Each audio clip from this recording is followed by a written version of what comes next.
कई बार बहुत सारे लोग मुझसे प्रश्न करते हैं कि घर के लोग भजन नहीं करने देते, घर के लोग कथा में नहीं जाने देते, महाराज क्या करें? तो मैं कहता हूं घर के लोग भजन ना करने देते हो तो आप ऐसा विचार करना कि आप लंका नगरी में भजन कर रहे हैं। वहां भी विभीषण जी बिल्कुल इसी परिस्थिति में बेचारे भजन करते हैं, लुक छिपकर भगवान के नाम का कीर्तन करते हैं, लुक छिपकर भगवान का भजन करते हैं।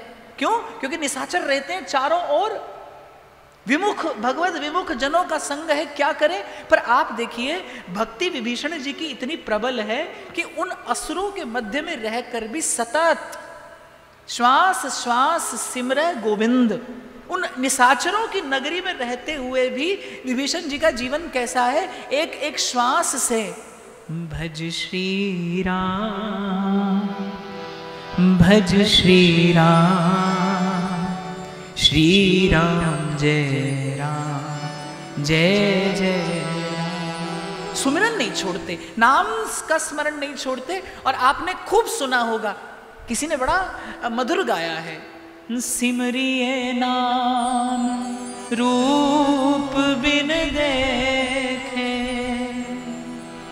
कौड़ी लगे नादान, नाम के भाने खिंचे आएंगे आखिर एक दिन राम, राम से बड़ा राम का नाम, राम से बड़ा राम का नाम। सिमरिए नाम रूप बिन देखे, कौड़ी लगे न दाम, नाम के भाने खींचे आएंगे आखिर एक दिन राम। अगर प्रारब्ध से आप भी किसी ऐसी परिस्थिति में पड़ गए हो कि आपके चारों ओर कुछ भगवत विमुख लोग रहते हो, जिनको सत्संग में रुचि ना हो, सेवा में रुचि ना हो, सुमिरन में रुचि ना हो, तो घबराना नहीं। अपने मन से कहना कि मान लो लंका नगरी में रहकर भजन करना है, एक साधन ऐसा है जिसके लिए आपको किसी के सहारे की जरूरत नहीं है, जिसके लिए आपको किसी की ओर देखना नहीं है। और वो साधन क्या है? श्वास श्वास सिमरे गोविंद, मन अंतर की उतरे चिंता। श्वास श्वास सिमरे गोविंद, भगवान के नाम को दृढ़ होकर पकड़ना। कभी कभी ऐसा समय आता है, कभी कभी जीवन में कुछ ऐसे पल आते हैं जब चारों ओर प्रतिकूलता से घिर जाता है जीवन।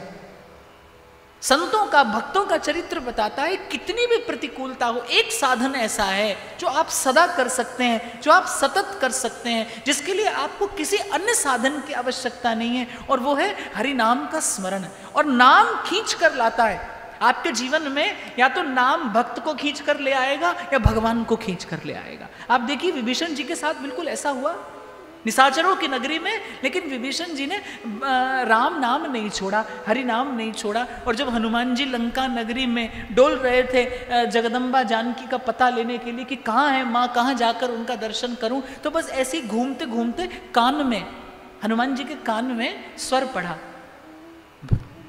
भज श्री राम, भज श्री राम, श्री राम जय जय जय राम। और मैं तो यहां पर एक बात और भी कहूंगा कि जरूरी नहीं है प्रतिकूलता बाहर ही हो। बहुत बार ऐसा भी होता है सब कुछ अनुकूल होता है फिर भी भजन नहीं होता, सब सुख हो, सब साधन हो और सब संपत्ति हो, परिस्थितियां आपके अनुकूल हो, तब भी भजन हो, ये कोई बहुत बड़ी बात नहीं है। और भक्तों की ओर देखोगे, इतिहास पर दृष्टि डालोगे, शास्त्र पुराण खोलकर देखोगे, तो यही देखने में आएगा कि बहुत सुख में भजन होता नहीं। दुख में सुमिरन सब करें, फिर सुख में करे न कोय। कबीर कहते हैं यही तो रोना है कि बहुत सुख हो फिर भी भजन नहीं होता। जो सुख में सुमिरन करे तो फिर दुख काहे को होए। बहुत सुख में भी भजन नहीं होता, बहुत सुविधा हो जीवन में, इसलिए भगवान अपने भक्त का ख्याल ऐसे ही रखते हैं। भगवान अपने भक्त का ख्याल ऐसे ही रखते हैं कि भक्त के जीवन में भगवान बहुत अधिक सुख नहीं आने देते, भक्त के जीवन में भगवान बहुत संपत्ति नहीं आने देते। किसी गाने वाले ने तो गाया है, अगर ये खुश हो जाए तो कदाई बख्श देते हैं, और नाराज हो तो बादशाही बख्श देते हैं, और अगर अपना बनाते हैं तो सब कुछ लूट लेते हैं। तो भक्त के जीवन में वैसे बहुत सुख भगवान रहने नहीं देते। मैं तो ये कह रहा था कि बाहर सब कुछ अनुकूल हो, सब सुख हो, सब साधन हो, सब संपत्ति हो। खूब देखे हैं मैंने ऐसे लोग, अपार धन संपत्ति है, नौकर चाकर हैं, सब सुख सुविधा है, सब कुछ अनुकूल है, फिर भी तुलसी पिछले पाप ते हरि चर्चा न सुहाए। जिह्वा पर हरि नाम नहीं आता। तो मुझे तो ऐसे लगता है कि अगर भजन के पथ पर आगे बढ़ना हो तो घबराने की आवश्यकता दुख से नहीं है, घबराने की आवश्यकता सुख से है।